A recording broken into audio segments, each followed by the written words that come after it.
Hello, everyone. Welcome. My name is Temi Alabi, and I am the room facilitator for this session today. I hope you enjoyed the morning session, the fireside chat, and the lightning talks. I will introduce Lauren and Greg. Over to you. Thanks so much. Thank you, Temi. So hi, everyone. Welcome. A very, very warm welcome from both Lauren and I to this Unleash Innovation Process session. Really excited to be here with you today. So just a brief introduction of both of us. So my name is Greg. I'm program lead at Unleash, which is a global innovation lab for the SDGs. We'll talk about it in a few seconds.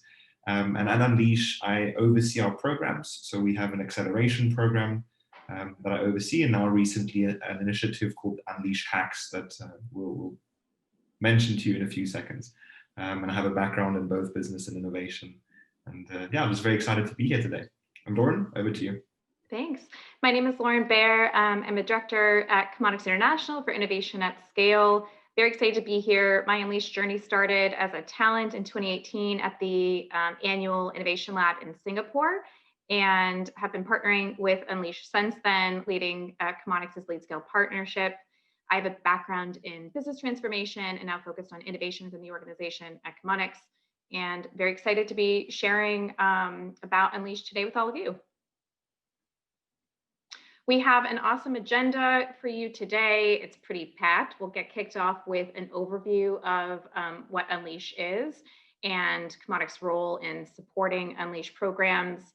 We will hear from one of our Unleash talents, Tatiana Estevez-Carlucci, who's the founder and CEO of Permalution, which is a fog water harvesting social impact venture. She is one of our alumni from Unleash Plus, which is a pre-accelerator program, which Greg will talk a little bit about in this next bit. And she'll be sharing her experience as a social impact entrepreneur with all of you and how Unleash has supported her in that journey.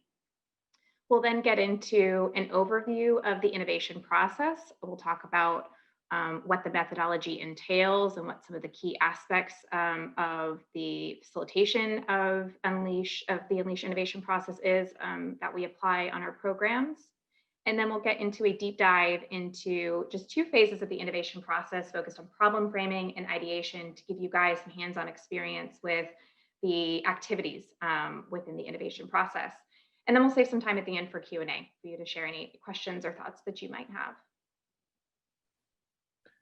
Awesome, thanks a lot, Lauren. And just a little heads up from us. So as much as possible, feel free to interact, ask questions, make suggestions, let us know what you're thinking. In the part where we're doing the deep dives, you will be doing activities. So just be prepared. Maybe if you prefer writing by hand, have a pen and some places to take notes. And if not, if you're doing it on your laptop, just prepare yourself as you'll be active. So moving on, just a little introduction about Unleash for those of you who don't know us. So Unleash is a global innovation lab for the Sustainable Development Goals of the UN. It's a global initiative that gathers very, very talented young people from all around the world and empowers them in addressing sustainability challenges in line with the SDGs.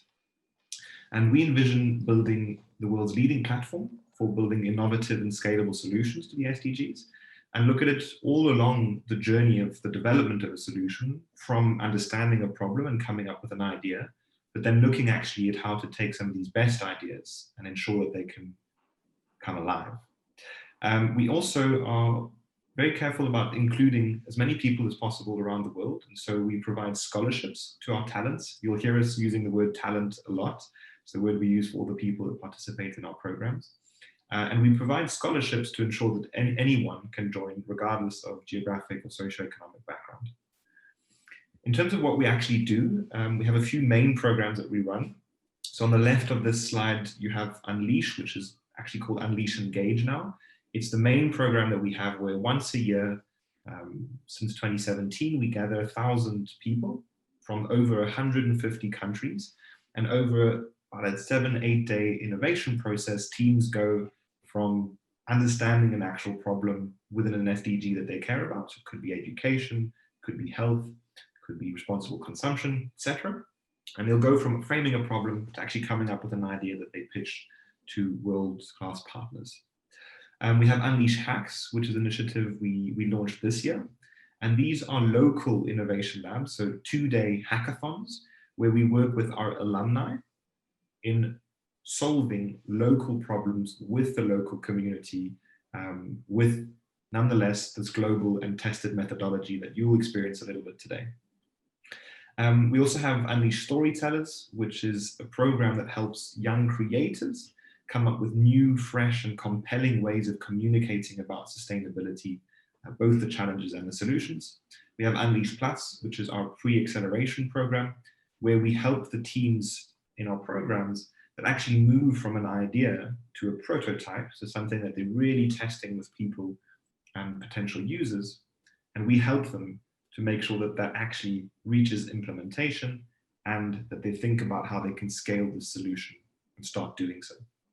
And lastly, what you see on the right here is unleash.org. So we have an online platform where we unite and also inspire all this talent that we work with from around the world, and also provide a variety of opportunities and events and activities for further connection and community building.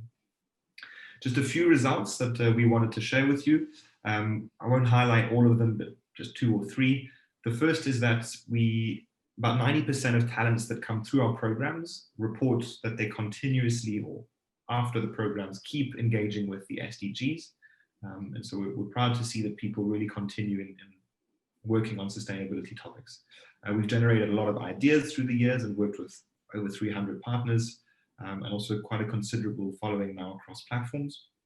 And we have also been named one of the most influential sustainability brands in the world. Maybe 2 more things I'll highlight. So 98% of the talents that come through our programs actually recommend them to others, meaning that they seem to gain enough to recommend it to people, and you'll see how.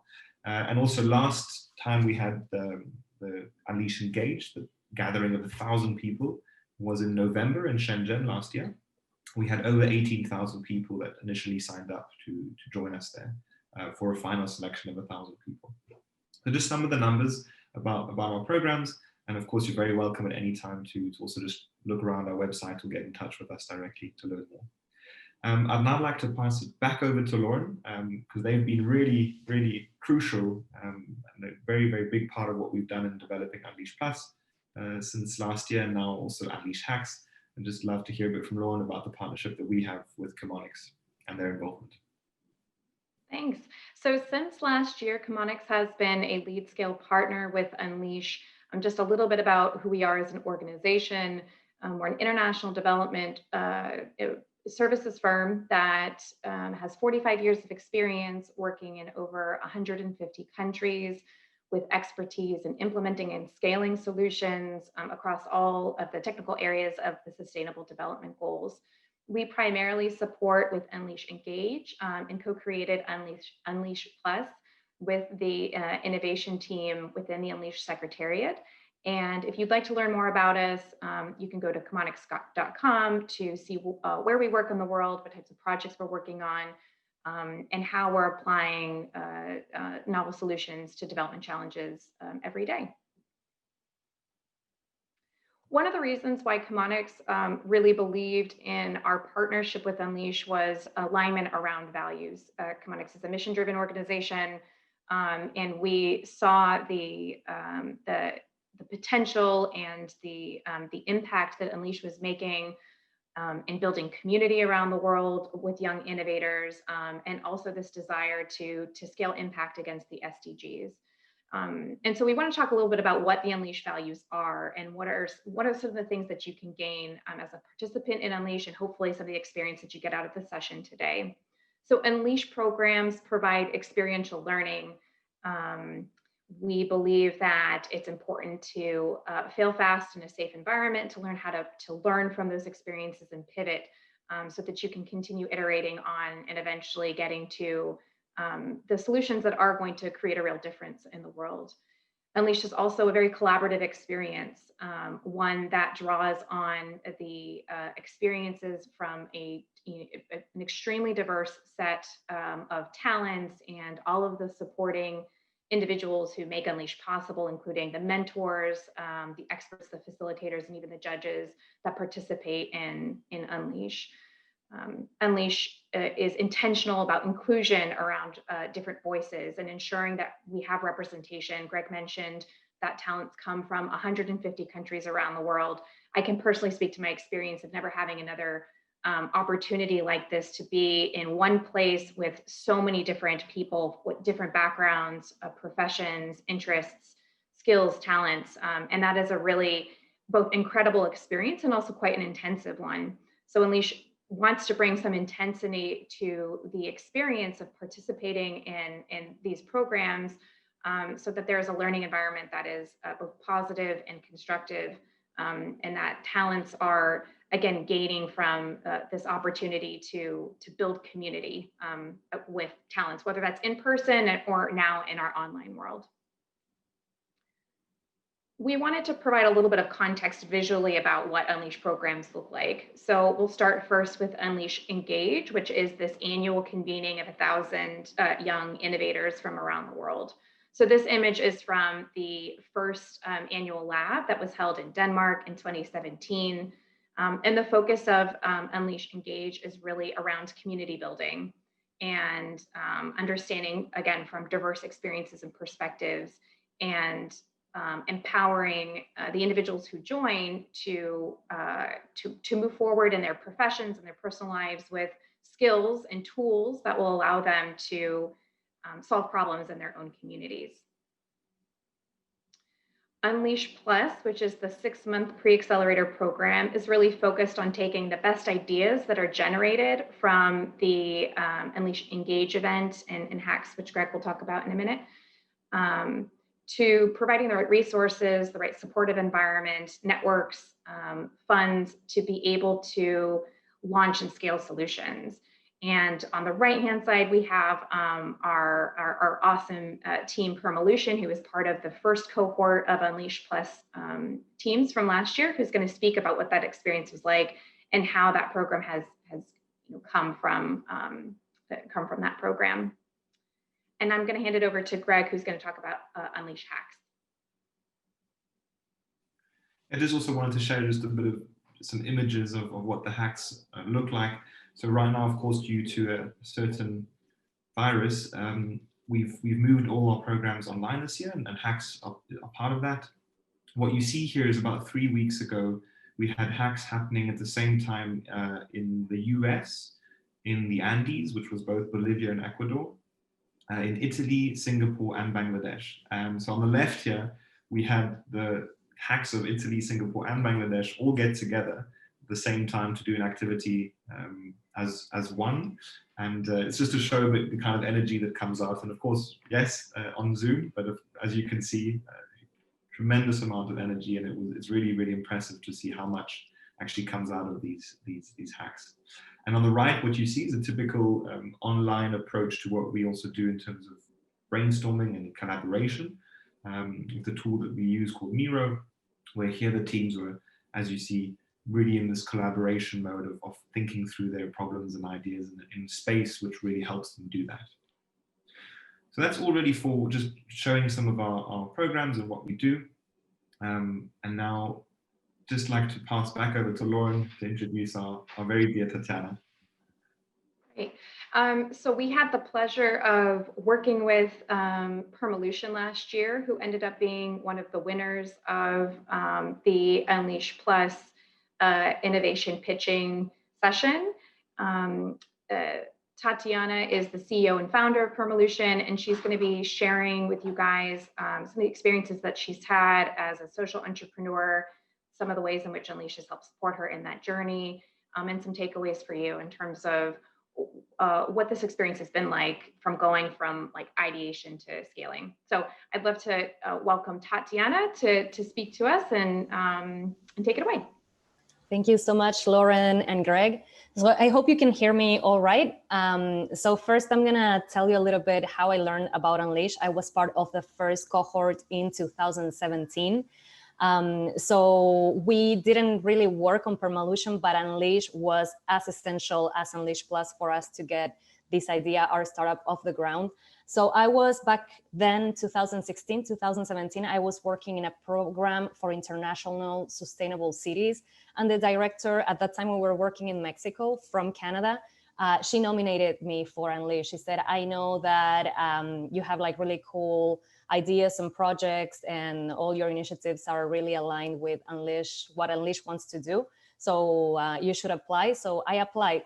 The thing is that Permalution, I started this idea after I graduated. So right after I graduated, I took my backpack. I was supposed to go to California for 2 weeks. I ended up there for a year.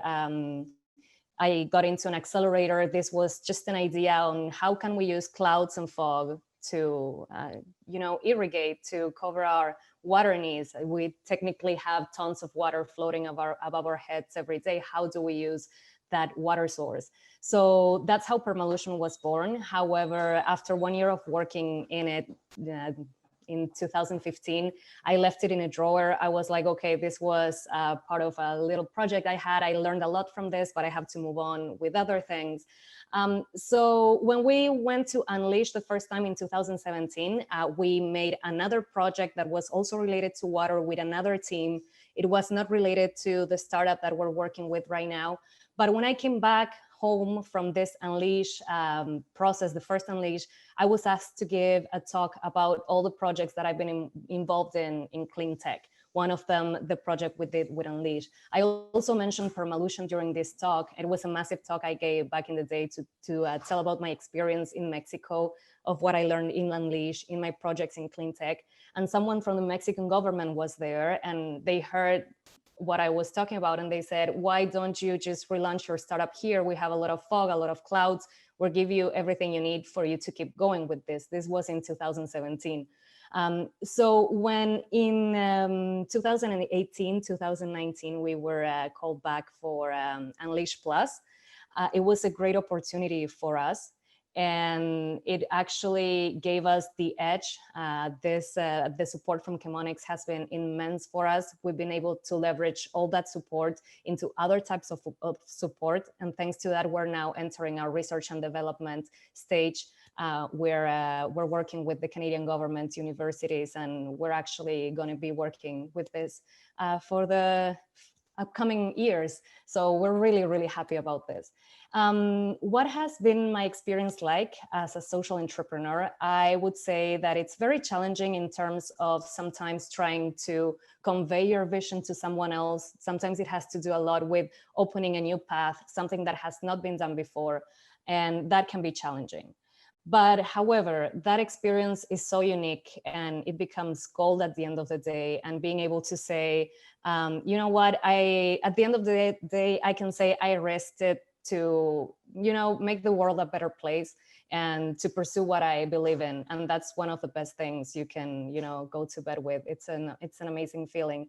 Another thing, thanks to working in Permalution and like this startups and ideas as an entrepreneur, gave me an amazing edge to work in innovation. I was head of innovation for a few years for companies like Bosch. I worked with Google, with Facebook. And fun fact, Facebook and Google, they have one requisite before employing someone into their company, and it's that they have to be at least a failed entrepreneur.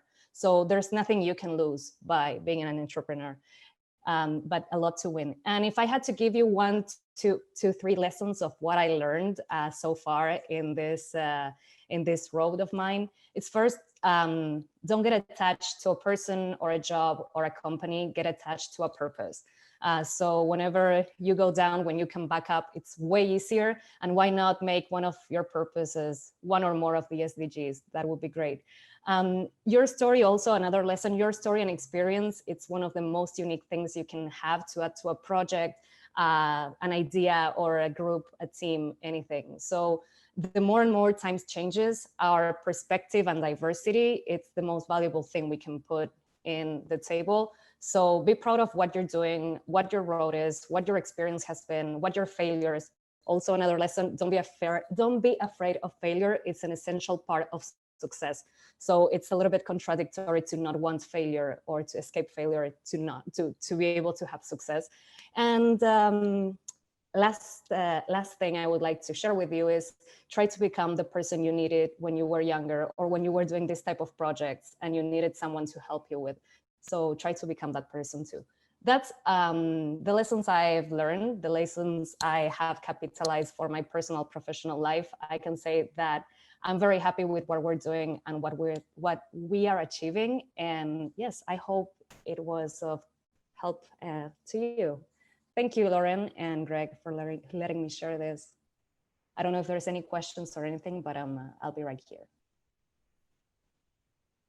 Thank you so much, Tatiana, and I really appreciate also the tips. I think very, very valuable. And I love the last one of becoming the person you needed when you were younger. We all need to strive for that. So thank you so much, Tatiana. And I think we're really, really proud of you and what you've achieved. And it's been really fantastic to also just be part of your journey. So yeah, very, very grateful. Now I'm going to look a little bit at the actual innovation process that we use at Unleash, and just discuss how it works, what the process looks like, and the phases and things like that. So this is an overview of the innovation process. For those of you who have already worked a bit with design thinking or human-centered design methodologies, you'll recognize some of these elements. But this is a methodology that we built up and we've refined and tested over the years. And so what you have here is 5 main phases to this innovation process. The first phase that all talents go through is what's called problem framing. So being very, very clear about what problem you're setting out to solve, trying as much as possible to understand the people that are affected by the problem, what those people's needs are, and as much as you possibly can, is do this by really engaging and talking to the people that are concerned by this. So not just from your home in front of your laptop, but if possible, as much as you can, by talking to real people. The second phase is what's called ideation. So this is where, in quite an open, collaborative, brainstormed approach, you're going to come up with lots of ideas of how to solve that problem that you framed. Once you've come up with ideas and you've selected the best ones is when you move into prototyping. And so prototyping is really finding a simple way, and if possible, cheap way of building your solution and then being able to present it to the people that are affected by the problem so they can start testing it and you can get feedback. And therefore you can improve your solution or what you thought the solution could be until coming up with something that really solves the problem. I mentioned and also kind of overlap there with the fourth phase, which is testing. So really finding ways of taking this prototype, showing it to people, putting it in people's hands or in front of their eyes and learning from them and getting the feedback that you need to refine your solution. And then lastly, this fifth phase is really implementing. So once you've validated this prototype, or validated the solution that you have, seeing how you can actually ensure that it goes out into the real world. And then, if possible, start scaling to other geographies or other regions or markets. When we do the innovation process at Unleash, we have a few additional activities or support mechanisms to ensure that teams can really go through these phases in the best possible way. So this is just a little illustration to show you those 5 phases. But what you see is that between each phase, we have what's called a gate. And so we work with very experienced innovation facilitators from around the world. And they ensure that when a team moves from one phase to another phase, they've really taken time to understand what was needed to be done. And they present that and go to the next phase. We have activity cards that we'll show you in a few seconds. And these are really so that the teams can understand the activities they need to do and also guide themselves to a certain extent. There's a lot of peer-based feedback in what we do. And of course, we also engage with experts from around the world so they can provide specific expertise and insights into both the problem framing, but then also what solutions could be the right ones to solve that problem. So quick pause here, just to check if there's any questions so far, and if there's anything you'd like us to clarify, please do feel free to write to us in the chat. And as Tatiana said, she's also very happy to answer questions if you add them in there. And otherwise, we'll keep moving on. So we'll now look into 2 specific phases of the innovation process. So first problem framing and then ideation. So starting with problem framing, I'll pass it back over to Lauren. Great, thanks, Greg. So we're going to talk a little bit about the elements of problem framing, and we'll start with just describing what some of the key deliverables are for kind of working through that first phase.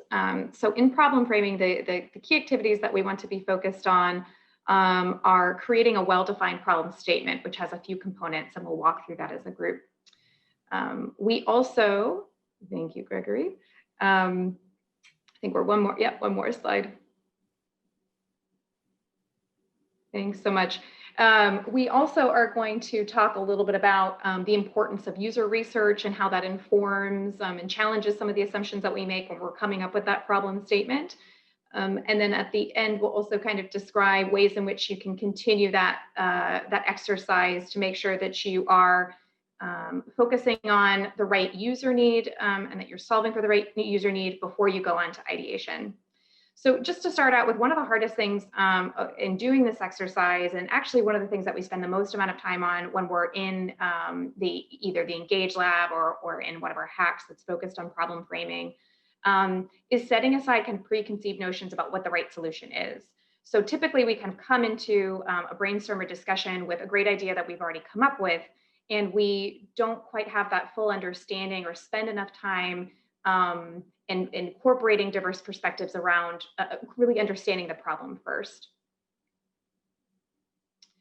So when we're thinking about the problem, we want to really get as good of an understanding as we can around why this is a chronic problem. And so looking at some of the tensions that exist within a certain situation that causes this problem to be persistent. We want to look at who's affected by the problem. And most importantly, we really want to focus on what our users need in order to solve for this problem. So we're going to ask you guys to start out with is to think about, a problem from many different perspectives. And so this is just kind of a fun cartoon that illustrates that we have, this kind of initial need of a swing. We want a tree swing. And depending on who you bring into the room to talk about solutions for it, like how do we create the best swing? An engineer or a project leader, a customer might have different perspectives on what they think the right solution is.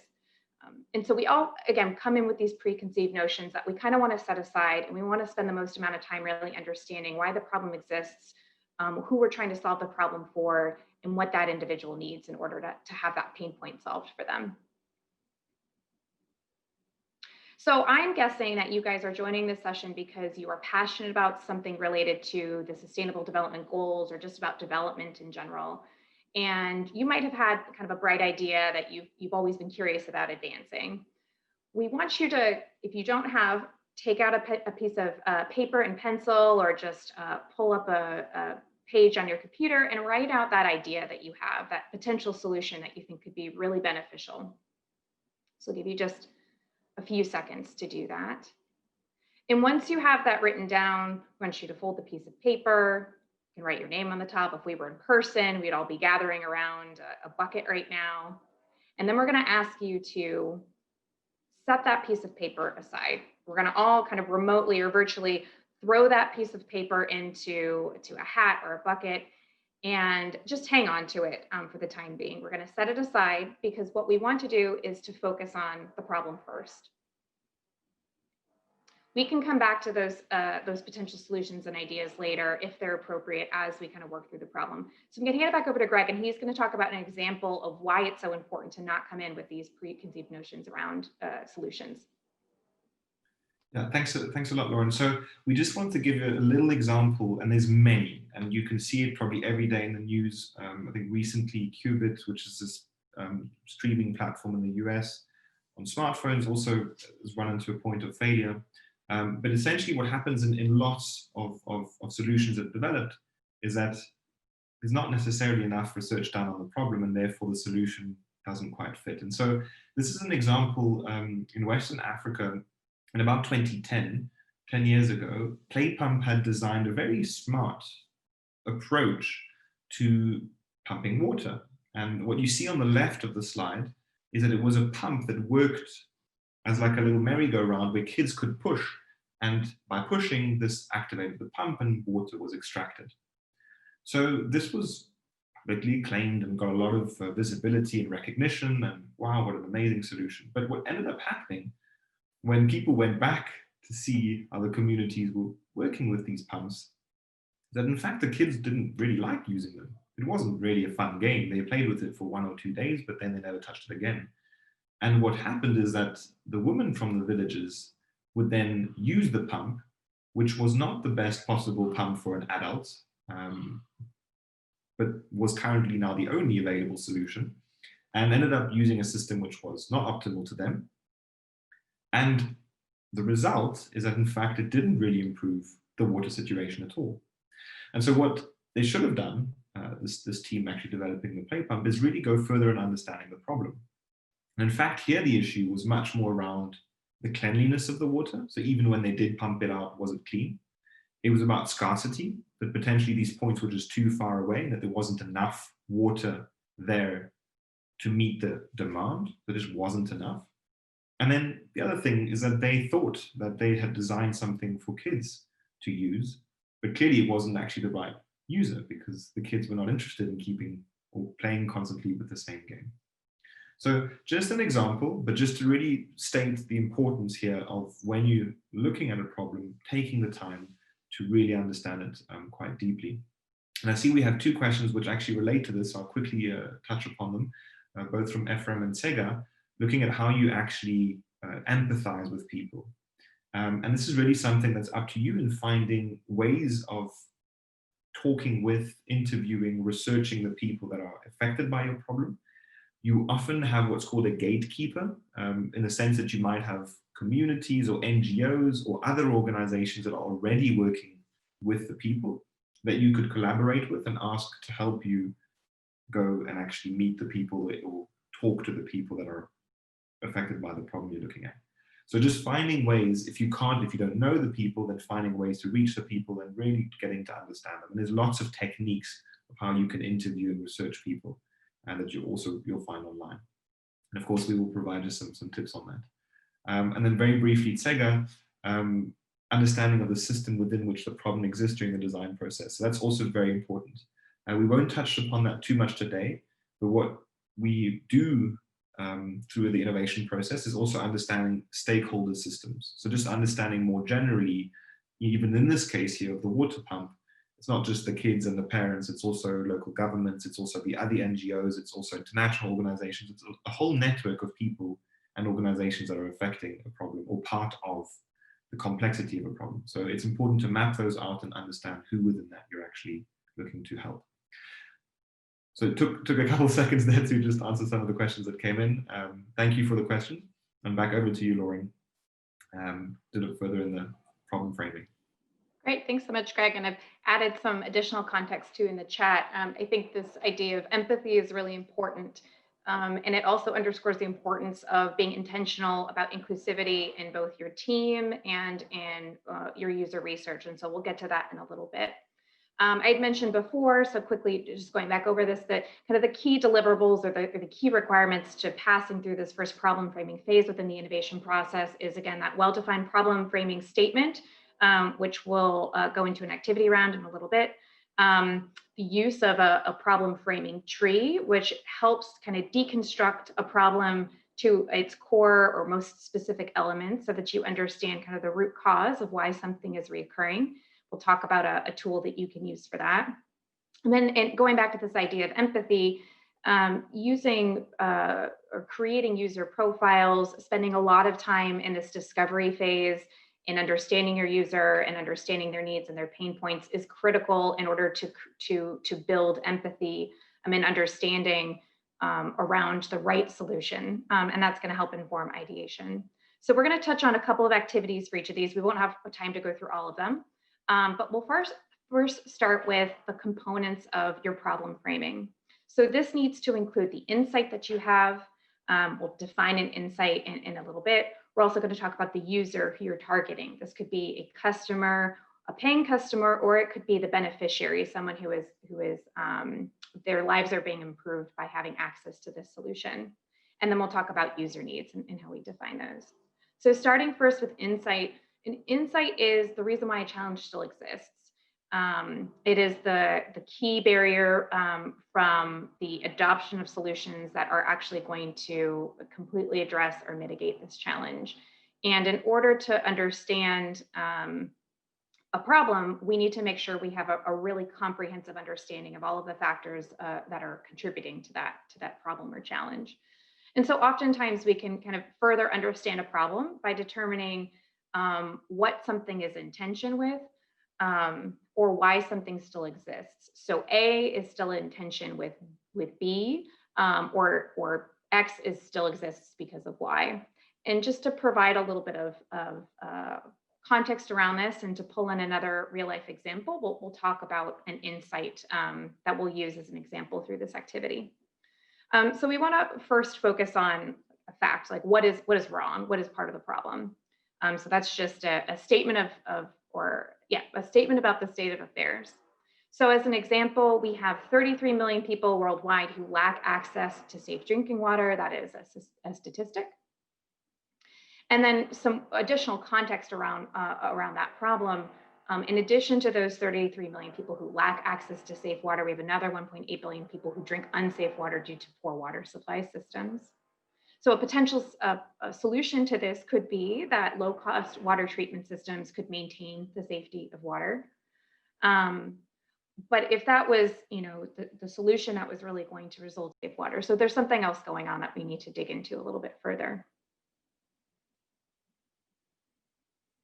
If we keep going, so if we look at why are water treatment systems not enough, we might, through some, again, research and user discovery, find out that water treatment systems that can ensure the water supply to households is clean may still be in tension with the fact that the organizations responsible for delivering just solutions to access to clean water might also be addressing other aspects around behavior change and things that are tangential to safe water access. And so there's something going on between water treatment systems that could potentially solve this problem and the actors that are responsible for delivering water solutions, safe water solutions.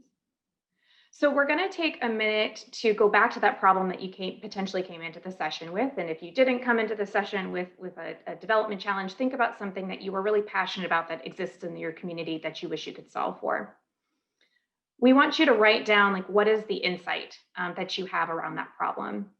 What is the primary barrier around adopting a solution that would fix this? So take 2 minutes to formulate your insight, and then feel free to share that in the chat. And we can pull back up the definition too of an insight if that's helpful for you.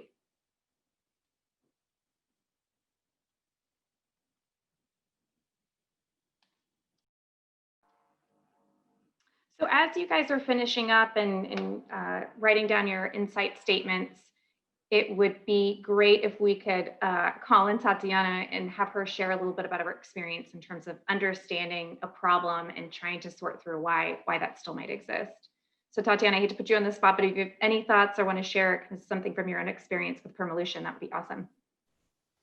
Yes, of course. So for Permalution in particular, for that project, for me, the problem, I was not directly experiencing the problem of drought until I went to California and I saw the situation right there. I think it has to do a little bit with the empathy question in the chat. I remember it really touched me to learn that farmers were taking their lives even because they couldn't change the crops, and all the water cuts, irrigation cuts because of the drought translated into enormous amounts of economic loss. And it was very big. I remember the problem for me was huge, and it wasn't only in California, it's all around the world. We just saw a few of the figures. So definitely the iteration process, it's very important. Understanding the problem is very important from different perspectives, from different points of view, how we feel about it, and talk about how we feel about a problem and bringing vulnerability with the team, with whoever we're working with is also very important into understanding why are we doing this. If we are not really passionate about a problem, and I know it might sound weird, it's very hard to keep on fighting and working for this every day when we wake up. Sometimes when we get the news we want to get, when we get the news that we were not expecting, like sometimes it's hard, sometimes it's not that hard, the entrepreneur life, but it's very important to understand the solution, but even more, like Greg and Lauren said, understand the problem and be even more passionate about the problem than the solution. So yes, that is in terms of the problem framing, in terms of water, how we've been dealing with it. We saw mainly in the past few years, the wildfires increasing around the world as another challenge, another problem. How to access water in those areas became something that we knew was something we could help with, and it was a big challenge. Sometimes the problem might look like a really big elephant. We need to take it little by little until we see it not as overwhelming as it may seem. But yes, sometimes it's hard. We need to take all that passion and emotions that these problems gives us and make the solutions out of it. Does that make sense? Did I answer correctly? Thanks so much. And if you have questions, I saw that a couple of people are dropping in notes in the chat. Feel free to ask us questions as we go. If I don't think that we have any insight statements shared, so we're going to keep moving on, but feel free to drop them in if you finalize them and want to share. So one of the ways we can get more specific about understanding a problem, and this is critical in terms of getting to the right solution, is to drill down and get more specific. So I believe Greg's going to talk us through how we use the problem framing tree as a tool for better understanding some of the nuances of problems. So when looking at a problem, and also when looking at a user, we can always go a bit further in actually understanding why something is the way it is, and also who is actually affected. And so with the three parts that we mentioned of this problem framing, let's say, template that we're providing, of the insight, the user, and the user needs, for each of those three, you can really use this tree to think about why something is happening, or be more specific about who. So if we were to take the challenge from before, where we have this tension between potential systems to treat water and the fact that some organizations have a mandate to change behavior, that's already a very specific problem. So right at the top could have been, well, there's not enough access to clean water. So, but why is it happening? Is it because there's just not enough water available in the region? Is it because the systems that are in place are not functioning properly? Is it because the water has a quality which is very low and that should be actually treated to have water that's potable? There's many, many things that are actually there underneath the problem. And so we recommend that when you look at a problem, you always dig further and you ask yourself why. And if possible, ask yourself why 5 times. If it becomes too hard, then you're probably getting closer to what you should be at. But really take the time to go through and go deeper in understanding why the solution's happening, who it's affecting. So not just people, but maybe a specific person, specific persona. It might be a man, a woman of a certain age, of a certain category, of a certain group, etc. So just going much more specifically into why, who, and how. This is something that you can use now. We've got a couple of minutes for you to think about it. But maybe just now, if you did write down an initial insight that you're interested in addressing, start thinking and asking yourself the question, why is that still happening? Or why is it still there? And we're just going to keep moving on, as we've got about 15 minutes left. So just use this as a tool that you can keep, or that you can at any time use to refine what you're looking at. So the next thing is, of course, understanding the user and being very specific about who that user is. Lauren mentioned it might be a customer, it might be a beneficiary, so the person who's really benefiting from the solution in their lives, but you need to really understand who that person is.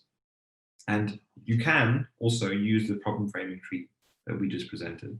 So as I was saying, it might be people in general that you start with, that people in a certain area don't have access to water, but then you might realize that, in fact, in the previous example, the women seem to be the people in that community that go to fetch the water. So is this something that should be looked at more closely with them and what they're facing in terms of challenges? And it might be even more systemic, or it might be even at a cultural level. It is tensions within the communities of who should even be getting the water. And that's also something that you could look into. But so really, who is affected by the problem, and be clear about that as much as possible. And then lastly, understand actually what the needs of that person or that group of people are.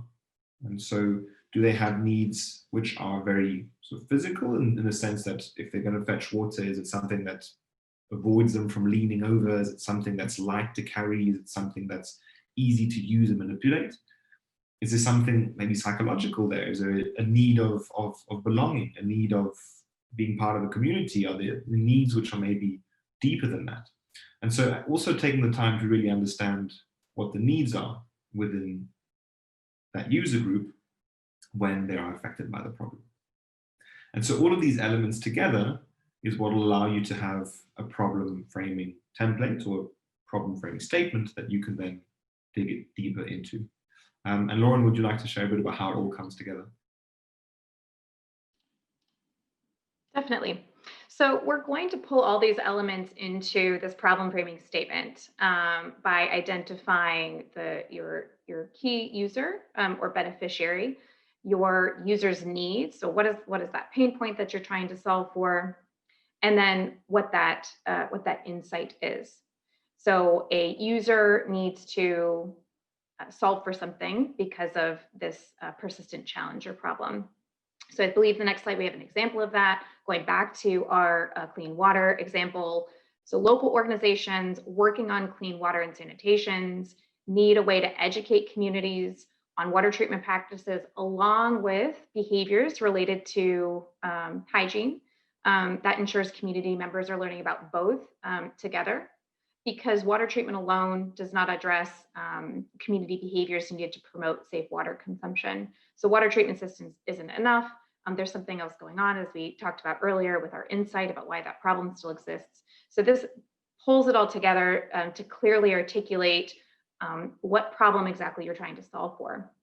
So I think we're going to give you guys about a minute to combine all of those elements and to write it down. Again, feel free to add it into the chat if you would like. All right, I think we'll move on. And just, again, these are tools that you can use and refine what you're thinking about a given problem.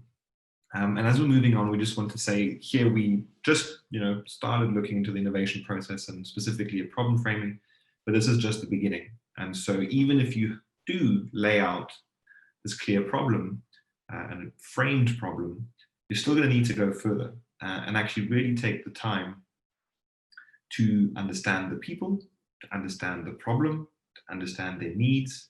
As we were saying before with the empathy questions that we got, really develop a strong understanding of the needs of the people and getting as much as possible close to them.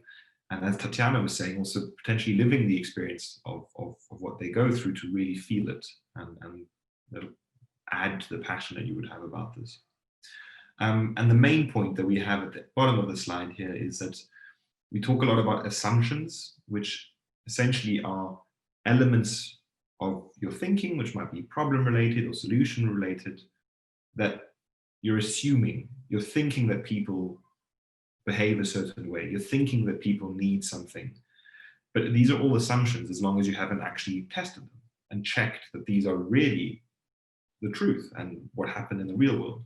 And so we really challenge you as much as possible to be aware that you're making assumptions everywhere, you're assuming things, and try to really validate these and make sure that you're advancing on solid foundations. We're going to move to the ideation phase. We've got just under 10 minutes left, so we'll go a bit quicker through this. I just want to give you a bit of a glimpse into how you go about generating ideas. And then, of course, we can have any questions about this. So we say, well, ideation is where the magic happens. And of course, it's something which is quite a fun activity, I think, that we all like. I think someone was just saying it's where you get that kick. But so what we do in Unleash is that we require that teams at least come up with 3 ideas after coming up with lots of ideas.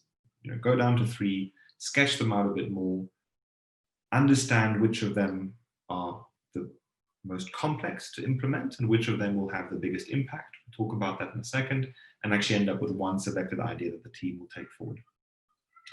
Very quickly, we always have guidelines for brainstorming. You'll have teams that come together with people from around the world, from different backgrounds, different experiences, and it's really through collaboration and listening to each other that really awesome ideas can come up. And so we always say to try to defer judgment. So don't judge someone's idea straight away, but rather use yes and. So if someone says, how about we solve it with a playful pump? Say, well, yes, and we could include the parents in that process to ensure that it's actually something relevant. Or just come up with a way of building on top of each other's ideas constantly. One conversation at a time. It just means that everyone in the group's listening to each other, even if you're on Zoom. Prioritize quantity in the beginning. Just go, let loose on the ideas that could solve a problem. Keep focused on the problem framing. So, try to always come back to the problem and say, well, hang on, does the idea we just suggested really solve the problem that we stated in the beginning, or is it kind of separate now? Focus on people. Always include them in your thinking, the idea, of course, the problem. And the last thing is stay energized. So when you are going into a phase of coming up with ideas and solutions, also it's a time to have fun, play music, do whatever you need to just get those creative juices flowing. And so this is what it might look like if you're in a team, if it's online or offline. You'll come up with lots of ideas. Generally, we say one idea per post-it, or if you're online, it'll be a virtual post-it, but just ensuring that you start gathering your ideas on a single element. And this is actually relevant later when you start organizing ideas and seeing in a team where the common ideas came together, or maybe different types of ideas. So it'll just help you along the way. Lauren, on refining best ideas. Yep. So once we down select and we have a couple of ideas that we really like, we need to provide a little bit more context around them. So this is kind of a helpful tool to tease out some of the information that's going to help determine the complexity of the solution and the potential impact of the solution. So you want to, sketch out what this looks like. We want to come up with maybe a tagline for it. We want to define the value to the user. Why are they going to want to use this? If there is, a paying customer that is different than the ultimate user, also defining that as well. We want to think a little bit about the potential for impact. So we are framing things in terms of the SDGs, but what is the potential of impacting the greatest number of users or beneficiaries or customers possible? And then you also want to outline some of the assumptions that you're making. What needs to be true in order for this to be successful, for this to be valuable to the user, for this to be viable? And we can kind of take snapshots for each of those ideas with this information, and then use that to, again, kind of map out or define complexity or capability and impact. Go to the next slide. There we go.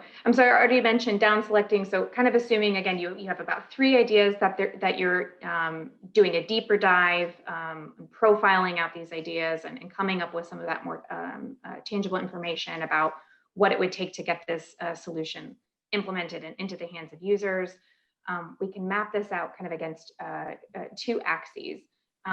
Is it worthwhile? So again, what is the potential for impact? Is it really high, or is it only going to meet the needs of a very small niche group of people? And then what is the capability that is required? Or, as Tatiana was mentioning, like the motivation on your end as a team, are you passionate enough about this problem that you would continue to go after it over and over, regardless of if you need to change around what the actual solution is? So what is the capability of your team to implement the solution, or some of the inputs that you would need in order, and some of the assumptions that you said you needed to validate in order to make it true? And then map that out to see, like, where is that sweet spot between the potential for high impact and the feasibility of actually getting this idea off the ground. And if you're doing this in a team format, everyone can have dots and vote on this, so that like collectively, like what are people's preferences and passions around a particular solution. Having done this at Unleash a few years ago, we had wildly different opinions around what people were most passionate about about implementing. And so we needed to go back to the drawing board a little bit to refine concepts so that everybody felt comfortable with both the impact and the capability.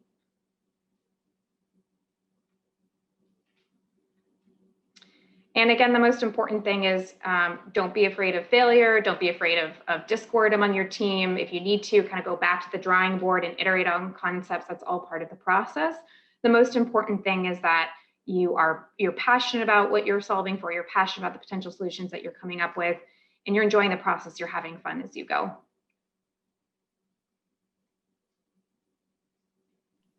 So that was quick glimpses into both problem framing and ideation, and two phases within the 5 main phases that we have in the Unleash Innovation process. We're actually giving a webinar on November 10th about prototyping. So once you've got an idea, so you've gone through understanding your problem, you've generated an idea, how do you start prototyping that? And so we have a session on November 10th in case any of you would like to join. I'm also sharing the registration link for Zoom in the chat, but you're very welcome to join. And now, just because we have 1 minute left, Lauren and I just wanted to share just some final thoughts and tips that we have for you all, and just things that we've learned along the way. I think Tatiana gave really great tips, and here's some that we prepared. The first one is about having courage. None of it's going to be easy. You know, going ahead in a new space and talking to people and going ahead and solving a problem is not going to be easy. And so having courage, but also ensuring that you're taking care of yourself, that you're living in a sustainable way, which means that you can sustain yourself and keep going, because it's going to be a marathon and it won't be a sprint. So do take care of yourselves along the way, and be aware that it's not easy for anyone, and that courage will get you very far. And on the vein of it being a marathon and not a sprint, you need to get to know your teammates, their strengths, their weaknesses, their passions, their motivations, so that you build trust and ensure that you are aligned on your goals. This is going to serve you well in the long run. And then testing quickly and cheaply. We mentioned failure and just accepting failure as part of the process, and also just learning from that. As Tatiana said, it's even failure can get you into really good organizations. So just keep trying to try things. You know, get out of the office or get out of the room and try and really see what you can test as quickly as possible. And online, you can find so many free resources, from open source coding to software that's free for you to test things and develop prototypes. So go ahead and if possible, try not to be afraid of failing too much. And last, I know we're running out of time, but strive for inclusion of diverse perspectives. Do not assume that just because you have a good idea, it's going to solve the problem that you are trying, that you're passionate about. Be intentional about having a diverse team and ensuring that you do your due diligence and getting as many opinions and perspectives as possible to make sure that you understand the problem well, and you're generating the most diverse and representative ideas of what could potentially be impactful. And I think on that note, I believe we're wrapping up. We were. Yep. Thank you so much, everyone, for your time. And Lauren, always a pleasure. Thank you so much, Lauren, Gregory, and Tatiana, for walking us through this process. Thanks very much. Thanks, everybody. I also wanted to say thank you to Tatiana for taking the time to join us here. Thank really you, lovely. everyone. Yeah, thanks, Greg. Thanks, Lauren. Thanks, everyone.